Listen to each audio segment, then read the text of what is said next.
வணக்கம் நேர்களே, நீங்கள் கேட்டுக்கொண்டிருப்பது அண்ணா சமுதாய வானொலி 90.4 அலைவரிசை. இது இந்தியாவின் முதல் சமுதாய வானொலி. நேர்களே, இப்பொழுது நாம் கேட்கவிருப்பது நமது அண்ணா சமுதாய வானொலி மற்றும் மத்திய அரசு நிறுவனமான மദ്രാസ് உர நிறுவனம் இணைந்து வழங்கும் பிரதமரின் பிரணாம், தாய் பூமியின் மறுசீரமைப்பு, ஊட்டச்சத்து விழிப்புணர்வு மற்றும் மேம்படுத்தலுக்கான திட்டம் பற்றிய தொடர் நிகழ்ச்சியின் 2ஆம் பருவத்தின் 5ஆம் பாகம். இந்த நிகழ்ச்சியினை விவசாயிகள் கேட்டு அதிகப்படியான ரசாயன உர பயன்பாட்டினை தவிர்த்து சமச்சீர் உர மேலாண்மையை செயல்படுத்தி மாற்று உரங்களை பயன்படுத்துவதன் மூலம் உர செலவுகளை குறைத்து மகசூலையும் பெருக்கலாம், மண் வளத்தையும் காக்கலாம். நேர்களே, இன்றைய நிகழ்ச்சியில் மண் ஆரோக்கியத்தை மேம்படுத்துவதற்கான இயற்கை விவசாயம் மற்றும் நடைமுறைகள் என்ற தலைப்பில் நம்மிடையே கலந்துரையாட இருக்கிறார் இந்திய வேளாண் ஆராய்ச்சி நிறுவனத்தின் கீழ் இயங்கும் தமிழ்நாடு கால்நடை மருத்துவ அறிவியல் பல்கலைக்கழகத்தின் செங்கல்பட்டு மாவட்ட வேளாண்மை அறிவியல் நிலைய பேராசிரியர் மற்றும் தலைவர் முனைவர் திரு முருகன் அவர்கள். உடன் உரையாடுபவர்கள் மத்திய அரசு நிறுவனமான மദ്രാസ് உர நிறுவனத்தின் உர விநியோகத்துறை முதன்மை மேலாளர் திரு பி குமரேசன் அவர்கள் மற்றும் நமது அண்ணா பல்கலைக்கழக ஊடக அறிவியல் துறை மாணவிகள் சந்தியா மற்றும் சிவசங்கரி. வாங்க நிகழ்ச்சியை கேட்கலாம். வணக்கம் சார். வணக்கம். இயற்கை விவசாயத்தோட முக்கியத்துவத்தை பற்றி நம்ம நேயர்களுக்கு கொஞ்சம் விளக்கமாக சொல்ல முடியுமா சார்? இயற்கை வேளாண்மை இப்போ நம்ம பார்த்திங்கன்னா கடந்த ஒரு 5 ஆண்டுகளாக நம்ம இந்திய அரசாங்கம் சரி, மாநில அரசாங்கம், அந்தந்த மாநில அரசாங்கம் சரி, இயற்கை வேளாண்மைக்கு முக்கியத்துவம் கொடுத்து வருகிறாங்க. ஏன்னு பார்த்திங்கன்னா இன்றைக்கி மண் வளம் டோட்டலாக குறைஞ்சிக்கிட்டே இருக்குது. இது காரணம் என்ன பார்த்திங்கன்னா, விவசாயிகள் அளவுக்கு அதிகமான செயற்கை உரங்கள் இடுவதாலும், களைக்கொல்லி பயன்படுத்துவதாலும் மற்றும் பூச்சி மருந்துகளை அளவுக்கு அதிகமாக செடி மேல் தெளிப்பதாலும் மண் வளம் குறைஞ்சிக்கிட்டே வருதுங்க. மண் வளம் குறையிறதுனால ப்ரொடக்ஷனும் அதாவது தானிய உற்பத்தி குறைஞ்சிட்டு வருது. ஒரு எக்ஸாம்பிள், நெல் விவசாயி ஒரு ஏக்கருக்கு 30 மூட்டை 35 மூட்டை எடுக்கிறாருன்னா, இப்போ அதே உரங்களை கொடுத்தாலும் அதே பூச்சி மருந்து கொடுத்தாலும் 30 மூட்டை வரும், அடுத்து 25 மூட்டை வரும், அடுத்து 20 மூட்டை வரும். ஸோ இதுக்கு என்ன ரீசன் பார்த்தீங்கன்னா, மண்ணில் உள்ள ஆர்கானிக் கார்பன் கண்டென்ட் சொல்லக்கூடியது கரிமச்சத்து அளவு குறைஞ்சிக்கிட்டே வருதுங்க. இதெல்லாம் ஒரு 40 ஆண்டுக்கு முன்னாடி நல்ல மண் வளம் நல்லா இருந்துச்சு. நம்ம உயர் விளைச்சல் ரகங்கள் நிறையா உற்பத்தி பண்ணணும், நிறைய மகசூல் எடுத்தோம். அப்போ தான் ஃபெர்டிலைசர் அறிமுகம் பண்ணுறாங்க, பெஸ்டிசைட், அதை பூச்சி மருந்து அறிமுகப்படுத்தி இன்றைக்கி உணவு உற்பத்தியில் இந்தியா தன்னிறைவு அடைஞ்சிருக்குதுங்க.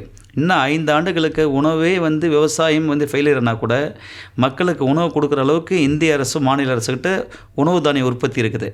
இன்றைக்கி இருக்கக்கூடிய இஷ்யூ என்னன்னு பார்த்தீங்கன்னா, மண் வளம் குறைஞ்சிருக்குது. அதாவது கரிமச்சத்தோட அளவு, அதாவது இப்போ இருக்க கரிமச்சத்து 0.3% தான் இருக்குதுங்க. ஆர்கானிக் கார்பன் சொல்லக்கூடிய கரிமச்சத்து. இதே 40 ஆண்டுக்கு முன்னாடி 1% இருந்துச்சு. ஒரு வளமான மண்ணுன்னா அந்த வளமான மண்ணோட கரிமச்சத்து 1% இருந்தால் தான் வளமான மண். அந்த வளமான மண்ணு தான் எந்த வகையான பயிர்களும் நம்ம தேர்வு செஞ்சு சாகுபடி செஞ்சு நல்ல மகசூல் எடுக்க முடியும். இப்போ 0.3 to 0.4% இருக்கிறதுனால மண் வளம் டோட்டலாக குறைஞ்சிருக்கு. கரிமச்சத்து அளவு மட்டும் இல்லைங்க, மண்ணில் நன்மை செய் நுண்ணுயிர்கள் நிறைய சொல்லுவோம். அசோஸ்பைலம், பாஸ்போ பாக்டீரியா, அது மாதிரி கண்ணுக்கு தெரியா நுண்ணுயிர்களோட எண்ணிக்கையும் நிறைய குறைஞ்சிருக்க காரணம் பூச்சி மருந்துகள், களைக்கொல்லிகள், ரசாயன உரங்கள் அளவுக்கு அதிகமாக தெளித்ததன் விளைவாக குறைஞ்சிட்டே வருதுங்க. ஸோ அதனால் அரசாங்கம் என்ன பண்ணுது, இப்போ அது மட்டும் இல்லை, இன்னொரு ரீசன், இன்றைக்கி நம்ம நம்ம பூமியில் விளைவிக்கக்கூடிய செயற்கை விவசாயத்தை விளைவிக்கக்கூடிய தானியங்கள், காய்கறிகள் நம்ம நிறையா கன்சியூம் பண்ணுறோம் ஹியூமன் பீயிங்கு பண்ணிவிட்டு மருத்துவமனையில் பார்த்தா கூட்டம் அதிகம். இன்றைக்கி மருத்துவமனை பர்டிகுலராக கேன்சர் மருத்துவமனையில் நிறைய கூட்டங்கள் இருக்குது. அதோடலாம் ஸ்டடியில் நிறையா பண்ணியிருக்கிறாங்க. ஏன் இவ்வளோ பாப்புலேஷன் வருது உங்களுக்கே தெரியும். எல்லாருக்கும் முன்னெல்லாம் தமிழ்நாடு சென்னை அடையாறு புற்றுநோய் நிறுவனம் தான் இருந்துச்சுங்க. இன்றைக்கி அந்தந்த மாவட்டத்தில் மருத்துவக் கல்லூரியில் இருக்குது, தனியார் ஹாஸ்பிட்டல் இருக்குது, அந்தளவுக்கு பேஷண்ட் அதிகமாக வந்திருக்காங்க. இவங்களோட ஹிஸ்ட்ரிலாம் எடுத்து நிறையா சர்வே பண்ணி பார்த்ததில் பார்த்தா அவங்களுடைய உணவு பழக்க வழக்கங்கள், ஜங்க் ஃபுட்டுங்கிறது ஒரு கேட்டகரி, அதை விட்டுருங்க. நம்ம சாப்பிடக்கூடிய நெல்லாக இருந்தாலும் சரிங்க, வேறு கோதுமையாக இருந்தாலும் சரி, வேறு காய்கறி இருந்தாலும் சரி, ஒன்றுலேயும் பூச்சி மருந்து ரெசுடின்னு சொல்லக்கூடிய நச்சு உள்ளே இருக்குது. அதை விவசாயிகள் அதிகமாக போட அவங்களுக்கு அந்த தானியங்களை வருது. அந்த தானியங்களை நம்ம கன்சியூம் பண்ண அந்த பெஸ்டிசைட் ரெசிடி உடம்புல ஏதாவது ஒரு பார்ட்டில் போய் அக்குமுலேட் ஆகி ஃபியூச்சரில் அது நம்ம கேன்சராக வருது. ஸோ அரசாங்க நோக்கம் என்னென்னா, இந்த கேன்சர் இல்லாத ஒரு சமுதாயத்தை உருவாக்கணும், மண் வளத்தை மேம்படுத்தணும் ஒன்று. அதே மாதிரி ஃப்யூச்சரில் இயற்கை விவசாயம் பண்ணால் விவசாயிகள் நிலையான வருமானம் கிடைக்கிறதுக்கு இது 3க்கும் ஒரே கல்லில் 3 மாங்காங்கிற மாதிரி 3 இஷ்யூயும் சால்வ் பண்ணி விவசாயம் கொண்டு வரணுங்கிறத இயற்கை விவசாயத்தை அரசாங்கம் வந்து முன்னெடுத்துகிறாங்க. நம்ம கேவிகே நிலையங்கள் மூலம் நிறைய இயற்கை விவசாயம் நம்ம டிஸ்ட்ரிக்ட் மட்டும் இல்லைங்க, இந்தியாவில் 731 கேவிகே நிலையங்கள் இருக்குதுங்க. அனைத்து நிலையத்திலையும் இந்த இயற்கை விவசாயத்தை முக்கியத்துவம் கொடுத்த வந்து விவசாயிகளுக்கு நம்ம வந்து பயிற்சிகளோ செயல் விளக்கங்களோ செய்து காமிச்சிட்டு இருக்கிறோம். நம்ம இயற்கை விவசாயத்தினோட முக்கியத்தை பற்றி விரிவாக சொன்னீங்க சார். இப்போ முழுமையாக இயற்கை விவசாயம் பண்ணும்போது உரங்கள் பூச்சி மருந்துகள் தெளித்து விவசாயம் பண்ணுறதுக்கும் இதனுடைய விளைச்சல் மிக குறைவாக வருமோ அப்படின்னு எதிர சொல்கிறாங்களே, அதை பற்றி கொஞ்சம் சொல்லுங்கள். இனிஷியல் ஆரம்ப நிலையில் பார்த்தீங்கன்னா இயற்கை விவசாயம் போது மகசூல் கண்டிப்பாக குறைய எந்த மாற்றமும் இல்லைங்க. இப்போ ஒரு சாதாரண பாரம்பரிய முறையில் உரங்களை கொடுத்து பூச்சி மருந்து கொடுத்து களைக்கல் கொடுத்து விவசாயம் பண்ணாங்கன்னா ஒரு மக்காச்சோளம் எடுத்திங்கன்னா ஒரு 35 மூட்டை எடுப்பாங்க, 3500 கிலோ எடுப்பாங்க. இப்போ உடனே வந்து நம்ம வந்து இன்றைக்கே வந்து இப்போ நம்ம உடனே விழிப்புணர்வு கொடுத்துட்டோம், அரசாங்கம் சொல்லிட்டோம் இயற்கை விவசாயம் மாறணும்னு சொல்லி இதே மக்காச்சோளத்தை அடுத்தாண்ட முழுக்க இயற்கையில் பண்ணிங்களா 10 மூட்டை ஆயிரும், 35 மூட்டை 10 மூட்டை ஆயிரும். அப்படி பண்ணும்போது அவங்களுடைய வாழ்வாதாரம் வந்து கண்டிப்பாக குறையும் விவசாயிகளுக்கு. அதனால் நம்ம என்ன சொல்கிறோம், எடுத்த உடனே இப்போ ஒரு அவேர்னஸோ கவர்மெண்ட் ஸ்கீம் வந்தோடனே உடனே ஆர்கானிக் மாறுன்னு நம்ம அவங்கள சொல்ல மாட்டோம். படிப்படியாக மாற்றணும். நம்ம கன்வர்ஷன் பீரியட் சொல்கிறோம், 3 வருஷம் சொல்கிறோம். ஒரு செயற்கை பூமியிலேருந்து இயற்கை பூமியை மாற்றுறதுக்கு மினிமம் 3 இயர்ஸ் வந்து நம்ம வெயிட் பண்ணோம். அப்படி என்ன பண்ணோம், ஃபஸ்ட் இயர் என்ன பண்ணோன்னா முன்னாடி வரைக்கும் ஒரு 5 மூட்டை ஒரு டிஏபி ஃபெர்டிலைசர் கொடுக்குறாங்க, காம்ப்ளெக்ஸ் உரங்கள் கொடுக்குறாங்க. அப்படின்னா அடுத்த ஆண்டு நம்ம ஆர்கானிக் மாறுறாங்கன்னா இதில் வந்து 4 மூட்டைங்கிற இடத்துல வந்து 3 மூட்டை வந்து செயற்கை உரங்களை கொடுத்துட்டு 1 மூட்டை அளவனுக்கு இயற்கை உரங்களை சப்ளிமெண்ட் பண்ணணும். செகண்ட் இயர் வந்து 2 மூட்டை உரங்கள் 50% ஆர்கானிக்கு. தேர்ட் இயர் வந்து 1 மூட்டை கெமிக்கல் ஃபெர்டிலைசர் 3 மூட்டைக்கான இயற்கை உரம் கொடுக்கணும். ஃபோர்த் இயர்லேருந்து முழுக்க ஆர்கானிக் கொஞ்சம் கொஞ்சமாக படிப்படியாக கொண்டு வந்தால் தான் அந்த விவசாயம் எடுக்கக்கூடிய 35 மூட்டையை வந்து ஸ்டெபிலைஸாக எடுத்துக்கிட்டே இருக்க முடியும். டக்குன்னு குறைஞ்சிச்சுன்னு வச்சவங்களே விவசாயியோட வருமானம் குறைஞ்சிச்சுன்னா ரொம்ப ஸ்ட்ரகிள் ஆவாருங்க. அதனால தான் இந்த மினிமம் 3 இயர்ஸ் உங்கள் லேண்டை கன்வெர்ட் பண்ணுறது ஆர்கானிக் விவசாயத்தில் நம்ம கன்வர்ஷன் பீரியட் இருக்குதுங்க. ஃபோர்த் இயர்லேருந்து நீங்கள் முழுக்க ஆர்கானிக் பண்ணால் அதே 35 மூட்டை மகசூல் எடுத்துடலாம். அதனால் விவசாயம் பற்றி ஒரு அச்சம் இருக்குது எல்லாருக்கும். இவங்க அரசாங்கம் சொல்கிறாங்க ஆர்கானிக் ஃபார்மிங், நேச்சுரல் ஃபார்மிங், இயற்கை விவசாயம், அங்கக விவசாயம் சொல்கிறாங்க. நம்மளால் சர்வே பண்ண முடியுமா அப்படிங்கிற அச்சம் இருந்துக்கிட்டே இருக்குது. இன்னும் கடந்த ஒரு 20 ஆண்டுகளோட இயற்கை விவசாயத்தோட அரசோட திட்டங்கள் எல்லாமே மக்களுக்கு போய் சேர்ந்துருக்குது. இருந்தாலும் கன்வர்ஷன் ரேஷியோ பார்த்திங்கன்னா ஒரு 10% தான் மாறி இருக்கிறாங்க. ஒரு நம்ம மாவட்டத்தில் ஒரு 100 விவசாயி இருக்காங்கன்னா 10 விவசாயத்தை இயற்கை விவசாயம் மாறி இருக்கிறாங்க. இதுக்கு என்ன காரணம், நம்ம வந்து சர்வே பண்ணி பார்த்ததில் ஒரு பக்கம் நம்ம வந்து செயற்கை உரங்களும் விற்றுக்கிட்டு இருக்கிறோம், இன்னொரு பக்கம் வந்து பூச்சி மருந்துகள் களைக்குள்ளையும் விற்றிட்டு இருக்கோம், இன்னொரு பக்கம் இயற்கை உரங்களை நம்ம வந்து ப்ரொமோட் பண்ணிகிட்டு இருக்கோம். அதனால் வந்து இன்னும் மக்கள் என்ன முழுமையாக மாற மாட்டுறாங்க. அதனால் அரசாங்கம் இப்போ என்ன பிளான் பண்ணிருக்குது, உரங்களை குறைச்சிட்டு பூச்சி மருந்துகள் குறைச்சிட்டு இயற்கை இடுபொருள் நிறையா வந்து பெருக்கணும், அரசு நிலையங்களை உற்பத்தி பண்ணி கொடுக்கணும்னு சொல்லியிருக்கிறாங்க. அதனால் விவசாயிகள் கையில் தான் இருக்குது. இந்த எந்தமும் அச்சப்பட வேண்டாம். 100% இயற்கை விவசாயத்தில் நீங்கள் எப்பயுமே எடுக்கக்கூடிய மகசூலை ஈட்ட முடியுங்கிறத நம்பிக்கையோடு செஞ்சால் கண்டிப்பாக இயற்கை விவசாயம் சாத்தியம். நன்றி சார். இயற்கை விவசாயத்துக்கும் ஆர்கானிக் விவசாயத்திற்கும் உள்ள வேறுபாடு என்ன சார்? இயற்கை விவசாயம்னு சொல்கிறது நேச்சுரல் ஃபார்மிங் சொல்லுவாங்க, ஆர்கானிக் ஃபார்மிங்கிறது அங்கக வேளாண்மைன்னு சொல்லுவாங்க.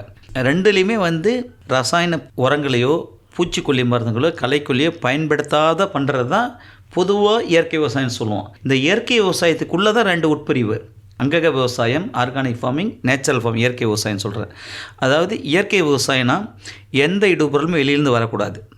ஈவன் பஞ்சகாவியாக நீங்கள் சொன்னாலும் சரி, ஜீவாமிர்தம்னு எதாவது சொன்னாலும் சரி, வேறு எந்த சாணம் வந்தாலும் உங்கள் பண்ணையிலே கிடைக்கக்கூடிய கழிவுகளை வச்சு மறுசுழற்சி பண்ணி விவசாயம் பண்ணிக்கிட்டே இருக்கணும். அதான் தற்சார்பு விவசாயம்னு சொல்லுவோம். நம்ம வந்து வெளியில் எந்த பொருளும் வாங்கக்கூடாது எக்ஸப்ட் சீடு, விதைகள். இதே அங்கக வேளாண்மை ஆர்கானிக் ஃபார்மிங்னா இதே இடுபொருட்கள், இதே பஞ்சகாவியா ஜீவாமிர்தத்தை வந்து வெளியிலேருந்து மார்க்கெட்டில் வாங்கிட்டு வரலாம். வெளியிலேருந்து வாங்கிட்டு வந்து உள்ளே போட்டிங்கன்னா அது வந்து அங்கக வேளாண்மை. நேச்சுரல் ஃபார்மிங்கிறது எதுவுமே இல்லையோட உள்ளேருந்தே பண்ணும். இது 2 தான் டிஃப்ரென்ஸு. மீதி காமனான டிஃப்ரென்ஸ் வந்து உரங்களில் பூச்சிக்கொல்லி மாதிரி 2லையுமே எதுவுமே பயன்படுத்தக்கூடாதுங்க. இதுதான் சார். இந்த இயற்கை விவசாயத்துக்கு ஏற்ற பயிர்கள் என்னென்ன சார்? பூமி விளைவிக்கக்கூடிய எல்லா பயிர்களும் சரி, மரங்களும் சரி, பல மரங்களும் ஆர்ச்சரி சரி, இயற்கை விவசாயம் சாத்தியம். பல மரங்களுக்கு ரொம்ப சாத்தியம் அதிகம். ஏன்னா அதெல்லாம் வந்து கொஞ்சமாக வந்து சத்துக்கள் எடுத்து வளரக்கூடியது. பல மரங்கள் வந்து பண்ணலாம். இப்போ நடைமுறையில் பார்த்திங்கன்னா நெல், உளுந்து, பாசிப்பயிறு, நிலக்கடலை, இந்த மஞ்சள், மரவள்ளி இதெல்லாம் முக்கியமான பயிர்கள் நம்ம தமிழ்நாட்டில். இந்த பயிர்களுக்கு எல்லாமே வந்து இயற்கை விவசாயம் சாத்தியமே. பட் என்ன அந்த பயிர்களுக்கு தேவையான என்னென்ன இடுபொருள் இயற்கையாக கொடுக்கணுங்கிறது முன்னாடி ரெடி பண்ணி வச்சுருக்கோம் விவசாயிகள். நம்ம ஒரு நெல் சாகுபடி பண்ணிவிட்டு இயற்கை விவசாயத்தை திடீர்னு இந்த பொருள் வேணும், மீன் அமில வேணும், முட்டை அமில வேணும்னு சொல்லிட்டு நம்ம போய் வெளியில் தேடக்கூடாது. இயற்கை விவசாயம் இடுபொருள் எல்லாமே தற்சார்பு விவசாயத்தை நீங்கள் ஃபார்மில் ரெடி பண்ணி வச்சுருக்கணும். ப்ரிவென்டிவ் மெஷராக தான் இயற்கை விவசாயம் கொடுக்கணும். செயற்கை விவசாயம் பார்த்திங்கன்னா என்ன, பயிர் வளர்த்திட்டு திடீர்னு ஒரு நோய் வந்தால் உடனே கடையில் போய் பூச்சி மருந்து வாங்கி கொடுத்து கட்டுப்படுத்திடுவீங்க. இதில் வந்து அப்படி கிடையாது. இயற்கை விவசாயத்தில் வருமுன் காப்பது, அடுத்து இந்த நோய் வந்துடுமோ வராதுக்கிறதுக்கு ப்ரிவென்ட்டிவ் என்ன கொடுக்கலாம், ஒரு ஜீவாமிர்தம் அடியில் மண்ணு கொடுத்துடலாம், மேலே ஒரு பஞ்சகவியை ஸ்ப்ரே பண்ணிடலாம். இது மாதிரி பிளான் பண்ணி வச்சுருந்து பண்ணிங்கன்னா சாத்தியம், ரெண்டுலேயுமே சாத்தியங்க. எல்லா பயிரும் பண்ணலாம். நீங்கள் இந்த பயிர் தான் இந்த பயிர் பண்ணக்கூடாது இல்லைங்க. ஒரு சில பயிர்கள் நம்மளே குறைச்சிக்கலாம். இப்போ வெண்டைக்காய் எடுத்துக்கிறோம், கத்திரிக்காய் எடுத்துக்கிறோம். வெண்டைக்காய் கத்திரிக்காய் அதிக பூச்சி நோய் தாக்கம் ஹெவியாக வந்தால் நம்மளால் நிறைய ஃப்ரீக்வெண்ட் ஸ்ப்ரே கொடுத்துக்கிட்டே இருக்கணும். அதனால் எந்த பூச்சி நோய் தாக்கம் அதிகமாக இருக்கோ அந்த பயிரை மட்டும் கொஞ்சம் ஏரியா குறைச்சிக்கலாம். மீதி அனைத்துமான பயிர்களும் பண்ணலாங்க இயற்கை விவசாயத்தில். இந்த இயற்கை விவசாயத்தை முன்னெடுக்கும் போது விவசாயிகள் சந்திக்கக்கூடிய சவால்கள் என்னென்னங்க ஐயா? விவசாய சந்திக்க சவால் என்ன, இயற்கை இடுபொருள் கிடைக்கிறது இல்லை. ஃபஸ்ட்டு இப்போ விவசாயம் பண்ணுறாங்கன்னா செயற்கை விவசாயத்தில் போனால் சொசைட்டியில் உரம் வாங்கிட்டு வந்துடலாம், அந்தாண்ட போனால் கடையில் மார்க்கெட்டில் பூச்சி மருந்து வாங்கிட்டு வந்துடலாம், என்ன வேணால் பண்ணலாம், உடனே நீங்கள் மார்க்கெட்டில் விற்றுடலாம். நீங்கள் இது வந்து பாசிபிலிட்டி உடனே கிடைக்கும். இன்றைக்கி பூச்சி கண்ணில் தென்பட்டால் இன்றைக்கே மருந்து வாங்கி அடிக்கலாம். இயற்கை விவசாயத்தில் என்ன பார்த்திங்கன்னா அது மாதிரி இடுபொருள் ரெடிமேடே இருக்காது. நான் ஏற்கனவே சொன்ன மாதிரி நீங்களே ரெடி பண்ணி வச்சுருக்கணும். இப்போ நெல் பண்ணுறோம், அடுத்து வந்து ஒரு கீரைகள் பண்ணுறோம், காய்கறி பண்ணுறோன்னா இந்த பயிர் 6 மாதம் இருக்குது. ஃபஸ்ட்டு மாதம் இந்த இலையில் சுருள் பூச்சி வரும், அடுத்து காய்ப்புழு வரும். அதுக்கு தேவையான இந்த இடுபொருட்கள் நீங்கள் தயார் பண்ணி வச்சுக்கணும். அது விவசாயியில் ப்ரொடக்ஷன் ஆஸ்பெக்ட் தான் பார்க்குறாரு. இந்த இடுபொருள் ப்ரொடக்ஷனில் வந்து கொஞ்சம் லேக்கனாக இருக்கிறாங்க, பண்ண முடியல அவங்களால. அது ஒன்று கொண்டு வரணும், அது ஒரு சேலஞ்சிங்க. அடுத்து பார்த்திங்கன்னா கலை மேலாண்மை. இயற்கை விவசாயத்தை கலை மேலாண்மை கட்டுப்படுத்துறது ரொம்ப கொஞ்சம் கஷ்டம். அதுக்கு நிறையா கொடுக்குற தீர்வு இருந்தாலும் கட்டுப்படுத்த முடியல. கலை மேலாண்மை ஒன்று. 3வது வந்து பார்த்திங்கன்னா இந்த இயற்கையாக மூலம் விளைவிச்ச பொருளுக்கு ப்ரைஸு. இப்போ மார்க்கெட்டில் போனீங்கன்னா ஒரு பக்கம் ஆர்கானிக் வெஜிடபிள் வச்சுருப்பாங்க, ஒரு பக்கம் நம்ம நார்மல் கன்வென்ஷனல் வெஜிடபிள் வச்சுருப்பாங்க. ஆர்கானிக் வெஜிடபிள் வந்து 40 ரூபீஸ்னால் நார்மல் வெஜிடபிள் வந்து உங்களுக்கு 20 ரூபீஸ் கிடைக்கும். இந்த ப்ரைஸ் வந்து எல்லாருக்கும் கிடைக்காது. சிட்டி ஒட்டி இருக்கக்கூடிய ஃபார்மருக்கு இது கிடைக்கும். இன்டீரியர் கிராமத்தில் இருக்கிற உற்பத்தி பண்ணுறவங்களுக்கு வில்லேஜில் வந்து பெருசாக ஆர்கானிக் வெஜிடபிள்ஸ் பெருசாக அதிக அமௌண்ட் கொடுத்து வாங்க மாட்டாங்க, சிட்டியில் வாங்குவாங்க. இந்த 3 சேலஞ்சு தாங்க வந்து இயற்கை விவசாயம் பண்ணுற விவசாயிகளுக்கு இருக்குது. நன்றிங்க ஐயா. இப்போ இந்த இயற்கை விவசாயத்துக்குன்னு பொருளுக்குன்னு ஏதாவது சான்று அந்த மாதிரி இருக்குதுங்களா? சான்று இருந்தால் அந்த பொருளுக்கான மதிப்பு அதிகமாகிறதுக்கு ஏதாவது சான்றுகள் மாதிரி கொடுக்குறாங்களா? அதை பற்றி கொஞ்சம் சொல்லுங்களேங்க. இப்போ அரசாங்கம் வந்து நம்ம தமிழ்நாடு அரசாங்கம் சரிங்க, இந்திய அரசாங்கம் சரி, சர்டிஃபிகேஷன் ப்ராசஸ் வச்சுக்கிறாங்க. ஆர்கானிக் சர்டிஃபிகேஷன் ப்ராசஸ் கொடுத்துருக்குறாங்க. நிறையா அதுக்கு குரூப் சர்டிஃபிகேட் இருந்தது, பிஜி பார்ட்டிசிபேட்டு கேரண்டி செட்னு சொல்லுவோம். ஒரு கிராமத்தை 20 பேர் சேர்ந்து ஒரே சர்டிஃபிகேட் வாங்கி இயற்கை விவசாயம் பண்ணலாம். அதுக்கு இருக்குது. இண்டிவிஜுவல் ஃபார்ம் பண்ணுற மாதிரி இருந்தாலும் ஒரு ஏக்கர்னாலும் நீங்கள் வந்து ஆர்கானிக் சான்றிதழ் தமிழ்நாட்டில் அங்கக சான்றளிப்பு துறைன்னு இருக்குது சென்னையிலைங்க. அவங்க தான் த்ரூ அவுட் தமிழ்நாடு இருக்கிறாங்க நெட்வொர்க்கு. வேளாண்மை துறை மூலம் இந்த அங்கக சான்றளிப்பு துறை வந்து செயல்பட்டுருக்கு. ஒரு விவசாயி வந்து நம்ம இயற்கை விவசாயம் பண்ணணும்னு பிளான் பண்ணிட்டா அருகில் உள்ள வேளாண்மை உதவி இயக்குனர் போய் அணுகுனீங்கன்னா அங்கே ஒரு வேளாண்மை அலுவலர் அங்கக சான்றளிப்பு துறைக்குன்னு இருப்பார். அவர் வந்து உங்கள் நிலத்தை, உங்கள் மண் மாதிரிகளை டெஸ்ட் பண்ணி கொடுக்கணும், வாட்டர் சாம்பிள் டெஸ்ட் பண்ணி கொடுக்கணும், உங்களுக்கு ஃபீல்டு வரைபடம் கொடுக்கணும், என்னென்ன பயிர் பண்ணுறீங்கன்னு சொன்னீங்கன்னா அவங்கள வச்சு ப்ரொப்போசல் கொடுத்து சென்னைக்கு அனுப்பி உங்களுக்கு 6 மாதத்தில் வந்து ஒரு டெம்பரரி ஆர்கானிக் சான்றிதழ் வாங்கி கொடுத்துருவாங்க. டெம்பரரி சர்டிஃபிகேட்டு 3 இயர்ஸ் கழிச்சு தான் உங்களுக்கு பர்மனன்ட் சர்டிஃபிகேட் வரும். ஒன்ஸ் நீங்கள் ரிஜிஸ்டர் பண்ணிட்டீங்கன்னா அதுக்கு பின்னாடி அந்த வயலில் வந்து ரசாயன உரங்களையோ பூச்சி மருந்துகளையோ களைக்குள்ளையோ பயன்படுத்தக்கூடாது. ஆர்கானிக் மட்டும் தான் பயன்படுத்தணும். சர்டிஃபிகேட் வாங்கிக்கலாம். இது வந்து தமிழ்நாடு அரசு கொடுங்க. சென்ட்ரல் லெவல்லையும் மத்திய அரசாங்கங்களும் சர்டிஃபிகேட் இருக்குதுங்க. நிறைய ப்ரைவேட் சர்டிஃபிகேட் ஏஜென்சி இருக்குது. யார் ஒன்றும் அப்ளை பண்ணி வாங்கிக்கலாம். சர்டிஃபிகேட் வாங்கிட்டீங்கன்னா தான் நீங்கள் வந்து பின்னாடி ஏதாச்சும் ஒரு லோன் வாங்குறீங்க. ஒரு எக்ஸாம்பிள், ஒரு விவசாயி வந்து கரும்பு போடுறாரு, கரும்பு லோன் வாங்குறது சொசைட்டியில் போய் லோன் கேட்குறாரு. 1 லட்ச ரூபா கிராப் லோன் தராங்கன்னா மேக்ஸிமம் பார்த்தீங்கன்னா இன்றைக்கி இருக்க சிஸ்டத்தில் 1 லட்சம் 50,000 உரம் கொடுத்துருவாங்க ஃபார்மருக்கு. இது நான் வந்து ஆர்கானிக் ஃபார்மராக இருக்கேன், எனக்கு வந்து உரம் கொடுத்தா யூஸ் பண்ண முடியாது இல்லைங்க. அதனால் அவருக்கு அந்த சர்டிஃபிகேட் அந்த டைமில் இருந்துச்சுன்னா அவருக்கு வந்து முழுக்க கேஷ் கொடுத்துருவாங்க. நீங்கள் ஏன்னா அவங்க ஆர்கானிக் இடுபொருள் வந்து உங்கள் பண்ணையிலே தயாரிச்சுக்கணும். அது ஒன்றுங்க. அதே சர்டிஃபிகேட் இருந்தால் தான் நீங்கள் மார்க்கெட்டிங் பண்ண முடியும் ஆர்கானிக் ப்ராடக்ட்னு. சர்டிஃபிகேட் இல்லாத நீங்கள் ஆர்கானிக் ப்ராடக்ட் விற்க முடியாது, ப்ரைஸ் கிடைக்காது உங்களுக்கு வந்து. அதனால் சர்டிஃபிகேட் இருந்தால் தான் ப்ராடக்ட்டும் மார்க்கெட்டிங் பண்ண முடியும், உங்கள் ஃபார்முக்கு தேவையான இடுபொருளும் நீங்கள் வந்து மெயின்டைன் பண்ண முடியுங்க. இந்த இயற்கை விவசாயத்தை முன்னெடுக்கிறதுக்கு ஏதாவது மத்திய அரசு மாநில அரசு எதுவும் திட்டங்கள் அறிவிச்சிருக்காங்களா? அதாவது தமிழ்நாடு அரசு மூலம் இயற்கை வேளாண்மைக்கு நிறைய திட்டங்கள் கொடுத்துருக்குறாங்க. அதை விவசாயிகள் இயற்கை விவசாயம் மாறுவதற்கு ஃபஸ்ட்டு ஒரு இப்போ தான் இன்சென்டிவ்னு சொல்ல போகிறாங்க. இப்போ இது வரைக்கும் இயற்கை விவசாயம் சக்ஸஸ் பண்ணுறவங்களுக்கு 1 லட்ச ரூபா பரிசு அனௌன்ஸ் பண்ணிருக்காங்க தமிழ்நாடு அரசு. இப்போ கொஞ்சம் பேர் 2 ஆண்டுகளாக வாங்கிட்டு இருக்காங்க. யார் சக்ஸஸாக ஆர்கானிக் சான்றிதழ் வாங்கி அவங்க ஃபார்மில் பண்ணி வருமானம் பெருக்கி அவர் சக்ஸஸ்ஃபுல் என்டர்பிரனர் தொழில் முனைவராக மாறி இருக்காங்களோ அவங்க அப்ளை பண்ணி அதை வாங்கிக்கலாம். அந்த அவார்டு வாங்கிக்கலாம், கேஷ் அவார்டு வாங்கிக்கலாம். அது இல்லாமல் மண்புழு உர உற்பத்திக்காகவோ வேறு இடுபொருள் தயாரிக்கிறதுக்கோ அந்த ஒரு மகளிர் குழு, ஆண்கள் குழுவோ பெண்கள் குழுவோ வந்து 1 லட்ச ரூபா மானியம் தராங்க. 1 லட்ச ரூபா வாங்கி இன்றைக்கி இயற்கை இடுபொருட்கள் நீங்கள் வந்து பஞ்சகாவியா, ஜீவாமிர்தம், அமிர்தகசம் நிறைய இருக்குது இயற்கை இடுபொருள் உற்பத்தி பண்ணி அதை வந்து நேர்பை விவசாயி சேல் பண்ணிக்கலாம். அந்த 1 லட்சம் மானியம் கொடுக்குறாங்க, அந்த குழுவை கொடுக்குறாங்க. அதையும் உண்டுங்க. அது இல்லாமல் மத்திய அரசு மூலம் கேவிகே நிலையங்களில் இந்த இயற்கை வேளாண்மையை மேம்படுத்துவதற்கு இப்போ நொதிக்க வைக்கப்பட்ட இயற்கை உரங்கள் ஃபெர்மெண்டட் ஆர்கானிக் மென்யூர் சொல்லி நம்ம அந்த திட்டம் கொண்டு வந்திருக்காங்க. இது இந்தியாவில் பார்த்திங்கன்னா ஒரு 125 வேளாண்மை அறிவியல் நிலையங்களில் செயல்படுத்துகிறாங்க. அதில் நம்ம செங்கல்பட்டு வேளாண்மை அறிவியல் அதில் ஒன் ஆஃப் கேவிகே பார்ட்னர் இருக்காங்க. அதில் வந்து நம்ம செங்கல்பட்டு மாவட்டத்தில் குறிப்பாக ஒரு 10 விவசாயி 10 ஏக்கருக்கு வந்து அவங்கள தேர்வு செஞ்சு அவங்களுக்கு 1.5 வருஷத்துக்கு தேவையான இயற்கை இடுபொருளை கொடுத்து அவர் என்ன பயிர் வைக்கிறா அந்த பயிர் சாகுபடி பண்ணி மண்வளம் எப்படி மாறி இருக்குது, அவங்களோட தானியத்தில் என்ன நியூட்ரியன்ட் மாறி இருக்குது இந்த ஸ்டடி பண்ணுறோம். இந்த திட்டமும் செயல்பட்டு இருக்குது உங்களுக்கு. அதனால் விவசாயி வந்து இதுக்கு திட்டங்கள் அதிகமோட அவங்க செஞ்சால் தான் பண்ண முடியும். அவங்களுக்கு அரசாங்கம் பிளான் பண்ணிருக்குது.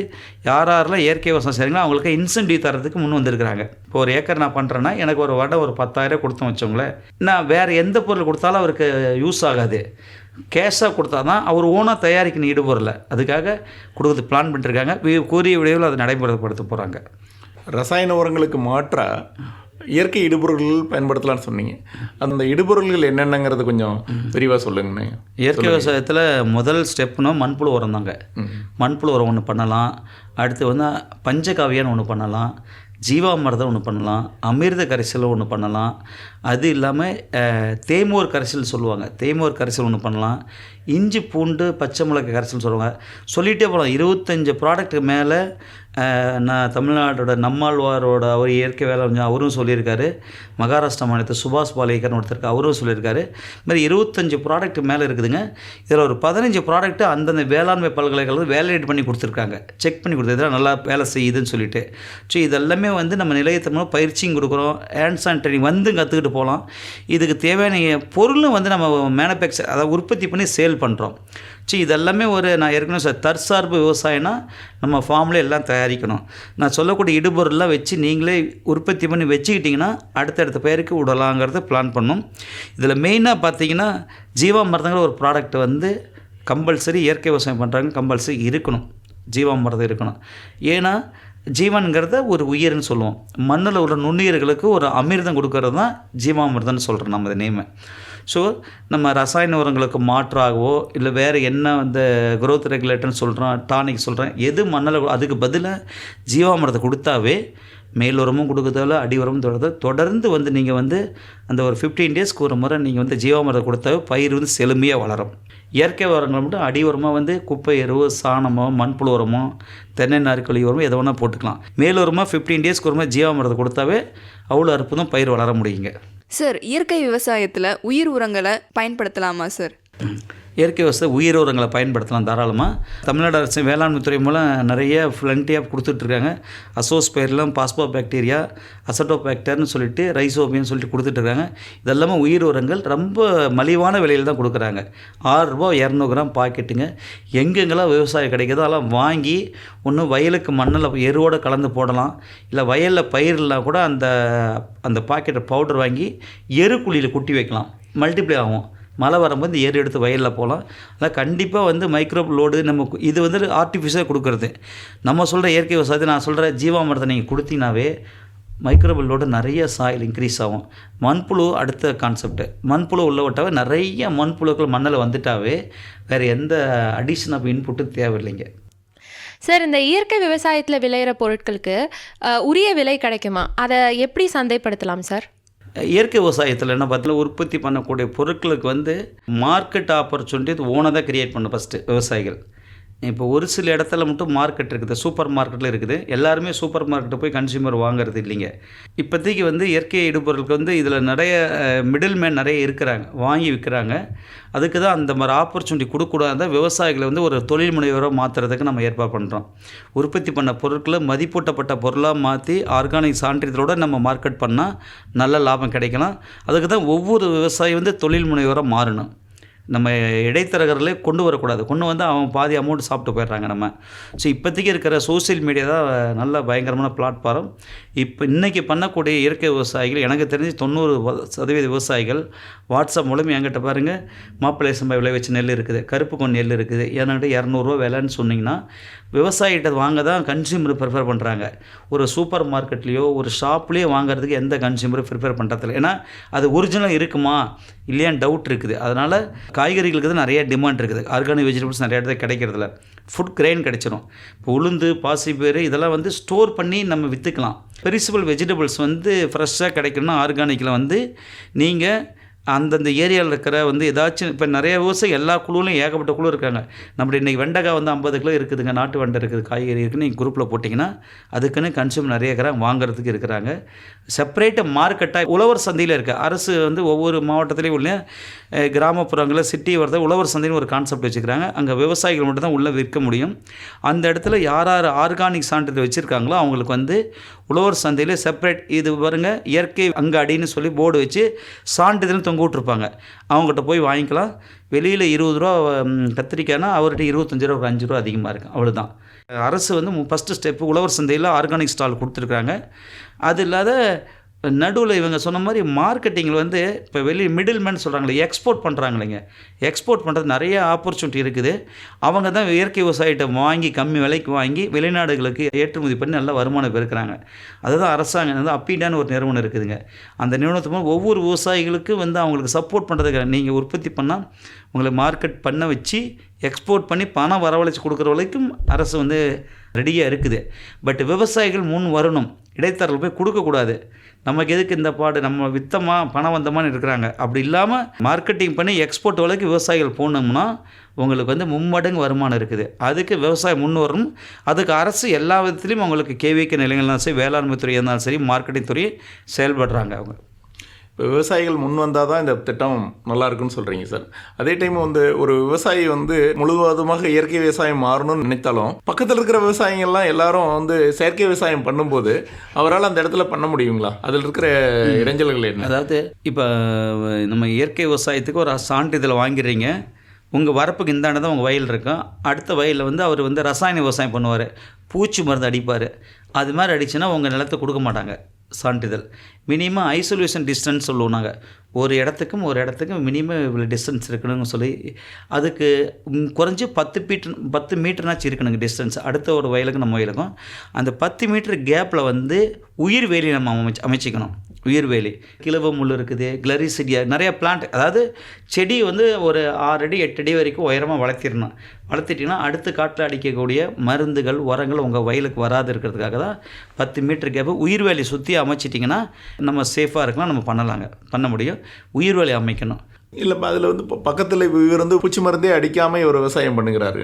இப்போ பக்கத்தில் இருக்கிறவங்க அந்த பூச்சி மருந்து அடிக்கும்போது அங்கே இருக்கிற பூச்சிகள் வந்து இவருடைய விவசாய வயலில் தாக்கிறதுக்கான வாய்ப்புகள் இருக்குதுங்களே? வாய்ப்பு இருக்குது கண்டிப்பாக. இந்த புழு கேட்டகரியில் அங்கேயே இறந்துடும் மருந்து அடித்தோன்னே. இந்த பறந்து போகிற கொசுக்கள் கேட்டகரி இருக்கிற தாவி போகிற பூச்சிகள் இருக்கு இல்லைங்க, அதுதான் வந்து நம்ம அவர் அடிக்கும்போது நம்ம வயலுக்கு வரும். அது நீங்கள் வந்து நேச்சுரலாக ஆர்கானிக்கில் பண்ணினீங்கன்னா, நம்ம ஆர்கானிக் நிறைய ப்ராசஸ் இருக்குது. மண்ணில் வந்து வேப்பம் புண்ணாக்கு போடுறது, வேப்ப எண்ணெய் அடிக்கிறது, நிறைய ப்ராசஸ் இருக்குது.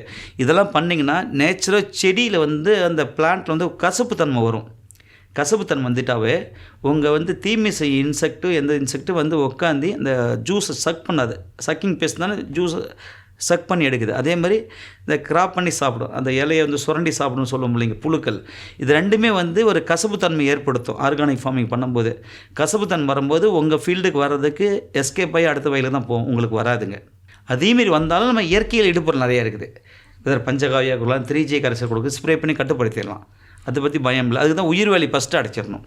ரொம்ப சிறப்பாக சொன்னீங்க சார். இப்போ இதில் வந்து இயற்கை விவசாயத்தில் முக்கியமானதாக ஜீவாமிர்த கரைசலை பற்றி சொன்னீங்க. அதை எப்படி தயாரிக்கிறதுங்க பற்றி கொஞ்சம் விளக்கமாக சொன்னீங்கன்னா விவசாயிகளுக்கு பயனுள்ளதாக இருக்கும். ஜீவாமிர்தம் ஏற்கனவே சொன்ன மண்ணில் உள்ள நுண்ணுயிர்களை பெருக்கத்துக்காக கொடுக்குறோம். அதாவது உரங்கள் போடுவதற்கு பதிலாக தான் ஜீவாமிர்தம் நம்ம கொடுக்குறோம். ஜீவாமிர்த காம்பவுண்ட் என்னென்ன இடுபொருளுக்குள்ளே வேணும் அப்படின்னு தான் இயற்கை விவசாயம் பண்ணவே கண்டிப்பாக அவர்கிட்ட மாடு இருக்கணும். மாடு இல்லாமல் இயற்கை விவசாயம் வருது சாத்தியமற்றது. அதனால் மாடு இருக்கும். ஸோ மாட்டில் வரக்கூடிய சாணம், ஒரு எக்ஸாம்பிள் ஒரு 5 கிலோ சாணம் எடுத்துக்கிறீங்க, 5 லிட்டர் கோமி எடுத்துக்கிறீங்க. இது ரெண்டும் ஒரு வாளியில் போட்டு மிக்ஸ் பண்ணுறீங்க. அதில் வந்து 1 கிலோ நாட்டு சக்கரை, ஒயிட் சுகர் போடக்கூடாது, நாட்டு சக்கரை 1 கிலோ, 1 கிலோ வந்து கடலை மாவு, பயிர் வகை தாவரங்கள் தானியங்க ஏதோ ஒரு மாவு, சீப்பஸ்ட் சோர்ஸ் வந்து கடலை மாவு தான். 1 கிலோ கடலை மாவு, 1 கைப்பிடி மண், எந்த வயலுக்கு இந்த ஜீவாமிர்தம் விடுறோமோ அந்த வயலோட 1 கைப்பிடி மண். இது 5 பொருள் இந்த பக்கெட்டில் போட்டு நல்லா கலக்கிட்டு 5 டேஸ்க்கு டெய்லி காலையில் மதியம் சாயந்தரம் கிளாக் வைஸ் மிக்ஸ் பண்ணிகிட்டே இருக்கிறீங்க. துணி அப்பப்போ மூடி வச்சுருங்க. 5th டே வந்து இந்த சொல்யூஷன் ரெடி. இந்த சொல்யூஷன் எடுத்து 100 லிட்டர் தண்ணியில் மிக்ஸ் பண்ணி அந்த தண்ணியை வந்து வயலுக்கு பயிர்களுக்கு மரப்பயிர்கள் இருந்தால் வேர்க்கில் விடலாம், நெல் வயல் இருந்தால் அப்படியே மடை தண்ணி போகிற இடத்துல கலந்து விடலாம். அப்போ 500 லிட்டர் 1 ஏக்கருக்கு ரெக்யர்மெண்ட்டுங்க. சரி, நான் 100 லிட்டருக்கு உங்களுக்கு சொல்லியிருக்கேன். இது மாதிரி ரெடி பண்ணி விட்டுட்டிங்கன்னா இது என்ன பண்ணுதுன்னா மண்ணில் பட்டு இதில் போடக்கூடிய பொருள் 1 கைப்பிடி மண்ணுன்னு சொன்னால் நிறைய பேர் எதுக்கு மண்ணுன்னு கேட்பாங்க. எதுக்குன்னா இந்த சாணம், கோமியம், இந்த பைத்த மாவு எல்லாம் வந்து சுக்ரோஸ் கண்டென்ட்டு, மைக்ரோப்ஸ்க்கு உணவு. அதே மாதிரி மைக்ரோப்ஸ்க்கு ப்ரோட்டீன் கொடுக்கறதுக்காக தான் கடலை மாவு. சாணம் தான் பேஸ் மெட்டீரியல் மைக்ரோப்ஸ்க்கு உங்களுக்கு வந்து. இது வந்து சாணம் வந்து ஆசிட் ஃபார்மிங்காக இருக்கும், அமிலத்தன்மையில் இருக்கும். அதை நியூட்ரலைஸ் பண்ணுறதுக்கு கோமியம். ஸோ 1 கைப்பிடி மண் எதுக்குன்னா நம்ம வயலில் மண்ணில் இருக்கக்கூடிய ஒரு சில பெனிஃபிஷியல் மைக்ரோப்ஸ் அதையும் இதோடு விட்டுட்டு இந்த குடும்பத்தை வாழ வச்சு குரூப்பை பெருக்கி இந்த குரூப்பை கொண்டு போய் வயலில் விட்டோம்னா பெனிஃபிஷியல் மைக்ரோப்ஸ் இன்க்ரீஸ் ஆகும். பெனிஃபிஷியல் மைக்ரோப்ஸ் இருந்தால் தான் விவசாயம் சக்ஸஸ். அது வெதர் இன்ஆர்கானிக் ஃபெர்டிலைசர் இருந்தாலும் சரி, எதாக இருந்தாலும் சரி, மைக்ரோப்ஸ் தான் வந்து உங்களுக்கு வந்து ஃபெர்டிலைசர் கன்வெர்ட் பண்ணி செடிக்கு வந்து ஆர்கானிக் ஃபார்மை எடுத்து தருது உங்களுக்கு வந்து. அதனால் ஜீவாமிர்தம் அற்புதமான ஒரு அமிர்தம். அது இருந்தாவே மண்ணில் உரங்களுக்கு மாற்றாக ஜீவாமிர்தம் கொடுத்து எந்த பயிராக இருந்தால் மரப்பயிராக இருந்தால் சாகுபடி பண்ண முடியுங்க. ஜீவாமிர்த கரைசலை பற்றி எப்படி தயாரிப்பது என்பதை பற்றி விளக்கமாக சொன்னீங்கய்யா. நம்ம இயற்கை விவசாயம் பண்ணும்போது இந்த புதிய தொழில்நுட்பங்கான மைக்ரோ இரிகேஷன் சொல்கிற சொட்டு நீர் பாசனங்களில் இந்த மாதிரி முறையில் பயன்படுத்தலாமா, இல்லை பழைய முறையில் பண்ணலாம். இப்போ சொட்டு நீர் பாசனம் பண்ணுற மாதிரி இருந்தால் இதே ஜீவாமிர்த கரைசலை வந்து ஒரு பக்கெட்டில் சொல்யூஷன் வச்சுருப்பீங்க. அதை வந்து என்ன பண்ணலான்னா நீங்கள் வந்து ஃபில்டர் பண்ணிடணும். அதோட சாண துகள்கள் இருக்குங்க, ஃபில்டர் பண்ணிவிட்டா லிக்விடாக வந்துடும். அதை வந்து வெஞ்சுரி மூலம் ட்ரிப் இரிகேஷனில் கொடுத்தீங்கன்னா தானாக வயலுக்கு போயிடும். ஒன்று. சப்போஸ் என்கிட்ட சொட்டு நீர் பாசனம் இல்லைங்க, ஒரு செடிக்கு நான் கொண்டு போய் விடுறது ரொம்ப கஷ்டமாக இருக்குன்னா ஒரு பேரலில் இந்த ஜீவாமிர்தம் 100 லிட்டர் 200 லிட்டர் வச்சுருந்து இந்த தொட்டியிலேருந்து தண்ணி வந்து மடையில் வயலுக்கு போவோம். அந்த போகிற இடத்துல தொட்டிக்கிட்ட வச்சு ஒரு சின்ன டேப் வச்சுட்டிங்கன்னா லைட்டாக திறந்து விட்டிங்கன்னா அந்த ஜீவாமிர்தம் கொஞ்சம் கொஞ்சமாக வாய்க்கால் போகிற தண்ணியில் போய் டைரெக்டாக வயலில் போய் ஃப்ளட் இரிகேஷன் பண்ணிக்கலாங்க. எந்த மெத்தேடாலும் ட்ரிப்லையும் பண்ணலாம், நார்மல் கன்வென்ஷனல் மெத்தட்லையும் பண்ணலாங்க. மிக்க நன்றி சார். இன்றைய நிகழ்ச்சியில் வந்து ரொம்ப சிறப்பாக மண்வள மேம்பாட்டில் இயற்கை விவசாயத்தின் பங்கு என்பதை பற்றி விரிவாக சொன்னீங்க சார். இது விவசாயிகளுக்கு மிகவும் பயனுள்ளதாக இருக்கும்னு நினைக்கிறேன். மிக்க நன்றி சார். நன்றி சார். நேயர்களே, இதுவரை நீங்கள் கேட்டது நமது அண்ணா சமுதாய வானொலி மற்றும் மத்திய அரசு நிறுவனமான மதராஸ் உர நிறுவனம் இணைந்து வழங்கிய பிரதமரின் பிரணாம் திட்டத்தை பற்றிய தொடர் நிகழ்ச்சியின் 2ஆம் பருவத்தின் 5ஆம் பாகம். மீண்டும் அடுத்த நிகழ்ச்சியில் சந்திப்போம். நன்றி, வணக்கம்.